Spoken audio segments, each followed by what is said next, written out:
కర్నూలు నగరంలో కాల్పుల ఘటన కలకలం రేపింది.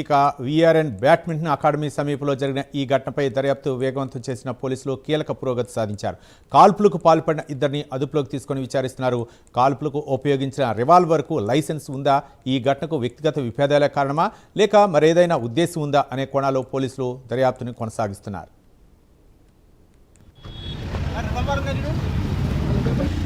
ఏం పేరండి మీ పేరు? సార్ మీరు వీడియో ఆపితే మీ పేరు చెప్పండి. నేను మాట్లాడుతున్నాను. మీ పేరు చెప్పండి. మీరు పక్కన పెడితే నేను మాట్లాడుతున్నాను. పక్కనే ఉందిలేండి, ఏ ట్రాఫిక్ ఏం లేదు, పక్కనే ఉందండి. చెప్పండి మీ పేరు చెప్పండి. సారీ సార్, మీ పేరు చెప్పండి. నేను ఇష్టం వచ్చినట్టు ప్రవర్తిస్తాను. ఎవరు? మీ పేరు చెప్పండి అంటున్నాము. ఇష్టం వచ్చినట్టునా? నేను తాళం తీసుకున్నాను. మీ పేరు చెప్పండి. సారీ సార్, మీ పేరు చెప్పండి. హలో సార్, మీ పేరు చెప్పండి. సారీ సార్, మీ పేరు చెప్పండి సార్. మీ పేరు చెప్పండి సార్. మీ పేరు చెప్పండి సార్. Sorry sir. ఎవరు వేస్తున్నా వచ్చి నువ్వే దొబ్బుతున్నావు.